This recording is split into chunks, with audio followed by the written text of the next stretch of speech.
আসসালামু আলাইকুম everyone, I hope সবাই ভালো আছো। Welcome back to my another Ramadan blog. নতুন আরো একটি রমাদান ব্লগকে সবাইকে স্বাগতম। আই হোপ যে সবাই ভিডিওটা অনেক বেশি এনজয় করবা। তাই চলো দেরি না করে ব্লগটা স্টার্ট করি। সকালে সেহরির সময় উঠলাম ঘুম থেকে, আর উঠে আমি একটু কোরআন পড়ার জন্য প্রস্তুতি নিচ্ছিলাম। আর আমি আজকে আমার কোরআনের একটা মজার স্টোরি শোনাবো তোমাদেরকে। আমি আমার যে কোরআনটা পড়ি এইটা আমার একদম ছোটবেলার কোরআন, মানে আমি ছোটবেলা থেকে এই কোরআনটাই পড়ে আসছি। এটা যদিও অনেক পুরনো হয়ে গেছে, বাট আমার অলওয়েজ এই কোরআনটা পড়তে ভালো লাগে। আমি নিউতে ইনভলভ করতে পারতেছি না। নিউ কোনোটা পড়লে আমি স্মুথলি পড়তে পারি না, প্লাস আমি কমফোর্টেবল ফিল করি না। সো আমি এইটাতেই কমফোর্টেবল ফিল করি অনেক। আমি যখনই কোরআনটা পড়ি তখনই আমার ছোটবেলার কথাই মনে পড়ে, কজ আমি ছোট থেকে এই কোরআনটা পড়ে আসছি। এইটার ফিল আসলে কাউকে বোঝাতে পারবো না। যাই হোক, সেহরিতে খেয়ে নামাজ পড়ে ঘুমাই পড়লাম। দেন ঘুম থেকে উঠে বেডটাকে একটু ক্লিন করে নিচ্ছিলাম। আমি যদি ঘুম থেকে উঠে বেড ক্লিন না করি, ওইটা আমার ক্লিন করতে করতে একদম দুপুর হয়ে যায়। তাই অলওয়েজ ট্রাই করি আমি ঘুম থেকে উঠে বেডটাকে ক্লিন করার জন্য।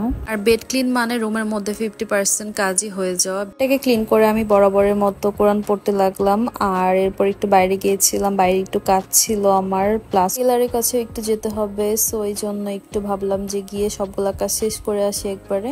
এরপর এসে শাওয়ার নিলাম। আর আমার এই শাওয়ার জেলটা যে কবে শেষ হবে একদমই শেষ করতে পারি না। আমার শুধু নিউ নিউ জিনিস কিনতে ইচ্ছে করে, তো অপচয়ও তো করা যাবে না। এটা যতক্ষণ না শেষ হচ্ছে আমি নিউ আরেকটা কিনতে পারতেছি না। ভালো করে শাওয়ার নিলাম, আর শাওয়ার নেওয়ার পর একদম মাইন্ডটা ফ্রেশ হয়ে যায়। এরপর কিছুক্ষণ রেস্ট নিলাম। কিছুক্ষণ রেস্ট নেওয়ার পর আম্মু দেখলাম যে রান্নার ওইখানে চলে গেছে। তো আম্মু আমাকে বলতেছিল মাছগুলো একটু ভেজে দেওয়ার জন্য। সো আমি আম্মুকে একটু মাছ ভেজে দিচ্ছিলাম। এগুলো সেহরিতে আজকে খাওয়ার জন্য রান্না করতেছিল আম্মু। লাস্ট কয়েকদিন শুধু মাংসই খাওয়া হয়েছে। মাংস খেতে খেতে একদমই বোর হয়ে যাচ্ছিলাম। আমরা বোর হলেও আমার হাজবেন্ড বোর হবে না। সে আজকে এরকম মাছ দেখে চিল্লাপাল্লা করবে যে আমি মাছ খাই না, এগুলা কেন রান্না করছেন।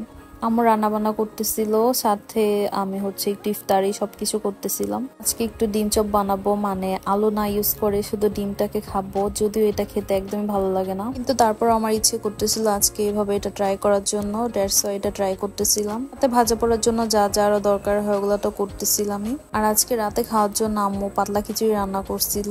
আমাদের অনেক লেফট ওভার মাংস ছিল, ওইটা দিয়ে আম্মু বললো যে খিচুড়ি রান্না করে ফেলি। তোমরা তো সবাই জানো পাতলা খিচুড়ি আমার কি পরিমাণ পছন্দের একটা খাবার। সো আজকে মজা করে ডিনার করব। আমাকে যদি এভরিডে খিচুড়ি দেওয়া হয় আমি এভরিডে খেয়ে নিতে পারবো। আমার এটা খুবই পছন্দের একটা খাবার। এবার শেষ করে আমরা একটু ছাদে গিয়েছিলাম হাঁটাহাঁটি করার জন্য।